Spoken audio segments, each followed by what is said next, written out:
In this lecture, we shall do some more problems on Young's modulus. You have already known that when a body, like a rod or a wire, is subjected to a pair of deforming forces applied along its length, the body experiences longitudinal stress.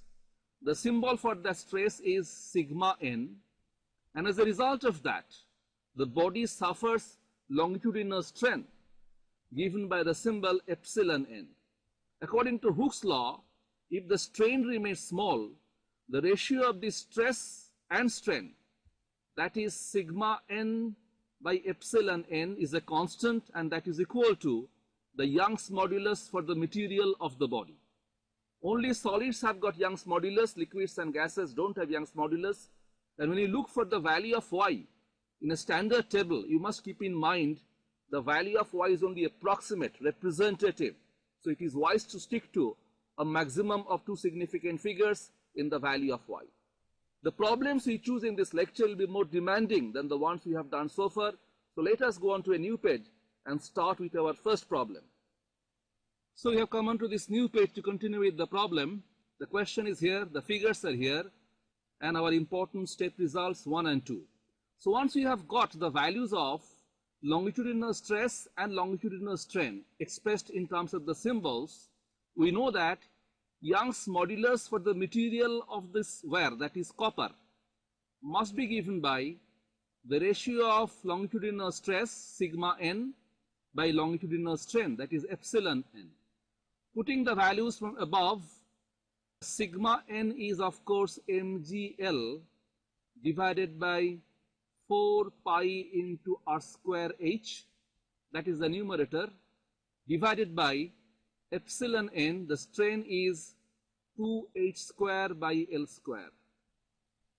And let us see what is coming out to be. This is coming out to be mgl cube in the numerator divided by 8 into pi into r square into h cube. This is what I am getting.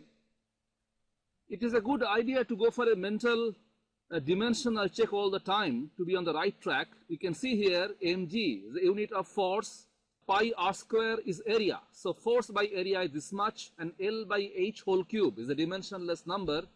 So eventually the dimensions of y is coming out to be the dimension of force by dimension of area, and that is expected because we know that modulus has the same dimension as that of stress, that is force by area.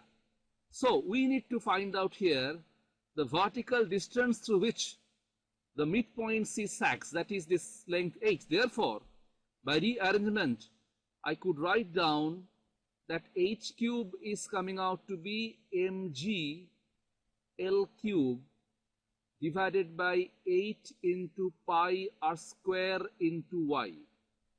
And therefore, h will be cube root of, this is mg L cube divided by 8 pi r square into y. Once you have got this value of h symbolically in terms of all the quantities, let us quickly see what are these quantities on right hand side and what are their values given. First, m, this is the mass of the block that was suspended, and the question says m is equal to 0.60 kg, the data given in 2 significant figure.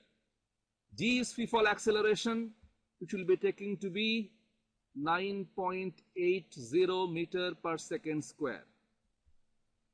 L is the original length of the full wire, that was also given to be 1.5 meter. So I'm taking down all the data here with understanding of the symbols.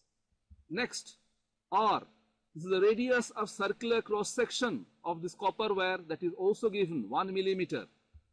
So R is equal to 1 millimeter, that is 1.0 into 10 to the power minus 3 meter. Never forget to convert all the units into the standard SI units in this problem. 1 into 10 to the power minus 3 meter, that is the radius of the circular base. And Young's modulus Y for copper is also given, that is 1.1 into 10 to the power 11 Newton per meter square. So once we have all these values, let us put them in the expression and get the value of h. We get here h is equal to 0.60 kg. This is the mass. G is 9.80 meter per second square. L cube, L 1.5 meter. This quantity is cubed, divided by 8 pi. R is 1.0 into 10 to the power minus 3 meter. This quantity is squared. Young's modulus is 1.1 into 10 to the power 11 Newton per meter square. This is the whole thing, and let me keep the whole thing inside a bracket and put a power of 1 upon 3 that is equivalent to cube rooting this quantity. Make the calculation and show that the value of h is coming out to be 0.019 meter in two significant figures, and that is of course 1.9 centimeter. So you conclude that after the block was suspended from the midpoint at equilibrium, the midpoint sags vertically down through a distance of 1.9 centimeter, and that is the answer of this question. Hello students, you got a glimpse of our video lessons through this small lecture. We have hundreds of lectures like this one covering various topics of advanced school level and intermediate physics in our website. They are exhaustive and often accompanied by elaborate diagrams to make concepts even clearer. They are taught with passion and sometimes with a bit of fun. So, at the end of the lesson, you have a commanding grip on the subject and you are ready for the board and competitive exams. Subscribe at physicsacademyonline.com to access video lectures of highest standard on various topics of physics.